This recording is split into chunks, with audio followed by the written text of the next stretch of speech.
va rester toujours avec le sport roi, le football, pour parler cette fois-ci de la Coupe du Monde de moins de 17 ans, Qatar 2025.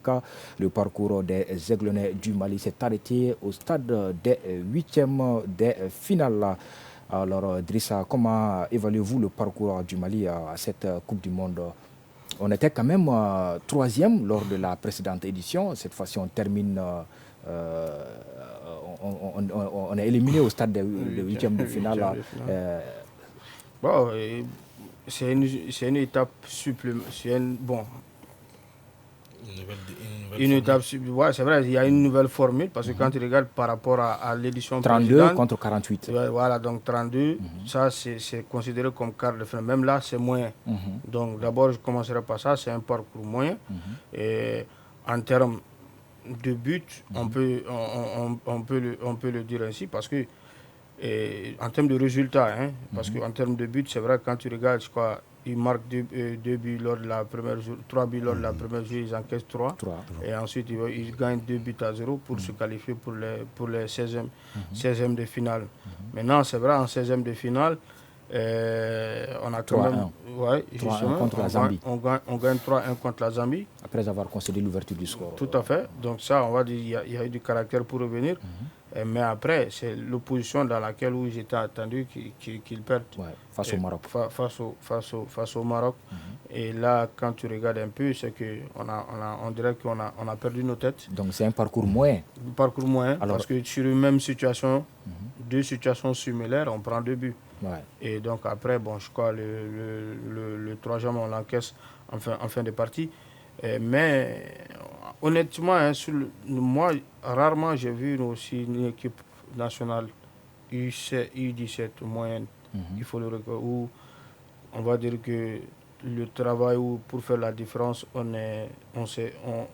doit tous mettre en place pour que le alors que selon moi, l'équipe a eu suffisamment de temps quand même pour préparer cette compétition. Justement, l'équipe a eu suffisamment de temps pour se rarement préparer. Nos équipes ont bénéficié de tel temps de jeu. Tout à fait, mais l'équipe n'a pas eu les éléments qu'il faut pour permettre pour lui permettre d'être en finale. Ouais. Moi, je l'ai dit, depuis la finale, j'ai dit qu'on est trop limité offensivement pour prétendre à une Coupe du Monde. Et pour moi, pour ça, il fallait également apporter d'autres joueurs sur le plan technique offensivement qui pouvaient apporter quelque chose. À la différence de la CAN, à la CAN, au moins tu avais des ailiers qui étaient là, qui étaient... Moi je dirais plutôt que si un poste devait être renforcé, je dirais plutôt c'est la défense. Puisque quand tu dis... le Mali marque quand même. On a beaucoup marqué, mais on encaisse beaucoup. Le problème, c'était le gardien de but aussi. Ouais. Justement, bon, à la défense, c'est le gardien, on l'a dit, il y a longtemps. Moi, j'ai été le premier à souligner. Mais bon, on m'a pris comme si j'étais contre le jeune. Je dis non, je ne suis pas contre lui, mais je pensais quand même qu'on pouvait avoir un gardien qui pouvait mieux jouer sa place plus que lui. Mieux jouer le premier. Mais il peut rester dans l'effectif au cas où. Maintenant, je pense même au milieu de terrain. Tu vois, au milieu de terrain, le jeune Mamadou Traoré aussi, il prend un carton jaune, c'est qu'on n'a plus quelqu'un aussi pour le remplacer. Alors qu'au moins, à la CAN, c'était faisable. Ouais. Avec les joueurs qui étaient sur le banc qui rentraient. Ouais. Il y a ça. Maintenant, offensivement, c'est que... Il y a même l'absence du capitaine de la CAN dans l'ancien capitaine, c'est vrai, il est absent. Maintenant, je crois qu'il s'est blessé dans la récupération. Il est absent quand même. Moi, ça, on l'a tous souligné. Mais le fait de ne pas remplacer les joueurs comme il fallait, je pense que c'est là-bas où c'est surtout le problème. Aujourd'hui, si tu n'as pas Seydou Dembélé dans ton match, c'est fini. Ouais. S'il ne fait pas la différence, c'est fini. S'il ne fait pas de passe, quasiment, alors, pour Drissa, c'est un parcours moyen. Alors, je me tourne vers Amadou. Alors, en étant troisième lors de la précédente édition et être éliminé en huitième de finale, est-ce qu'on peut dire que c'est un échec? Pour moi, c'est un échec. Surtout le cas du sélectionneur, qui pose énormément de problèmes. Il y a certains aspects que mes deux confrères n'arrivent pas quand même à signaler, mais en réalité, c'est le sélectionneur même qui pose énormément de problèmes, surtout au niveau de la sélection des joueurs. Ce que j'aurais entendu, il y a certains joueurs qui ont été sélectionnés. en les sous-traitant des pots de vin par certaines académies et consorts. Le sélectionneur n'a pas si choisi les hommes qu'il faut. Mais ça, ce sont des rumeurs. Ce ne sont pas des rumeurs, c'est des faits concrets, pas des rumeurs. Et on a des preuves aussi. À qui veut l'entendre, on a des preuves. Certains joueurs ont été appelés, en réalité, qui ne sont pas du tout capables de défendre le drapeau national. Et ça relève du sélectionneur. Ça, c'est grave alors. Très grave. J'ai dit très grave même. On a évoqué le cas du gardien de but. Est-ce qu'on peut se dire au Mali, on n'a pas d'autre gardien de but que celui-là? Il y a certains joueurs qui ont été appelés qui n'ont pas joué même une seule minute. Alors qu'en réalité, ceux qui ont été délaissés peuvent venir jouer.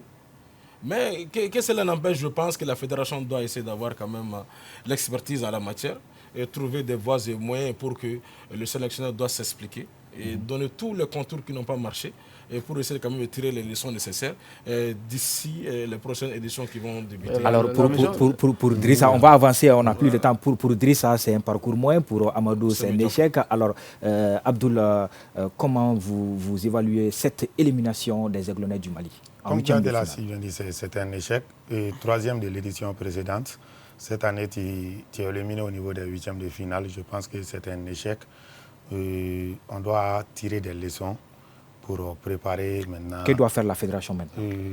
Déjà, au niveau de la fédération, déjà on a une nouvelle équipe cadette.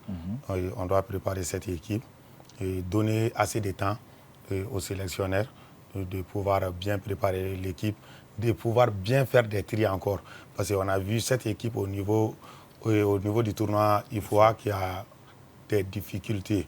Qui a eu des difficultés.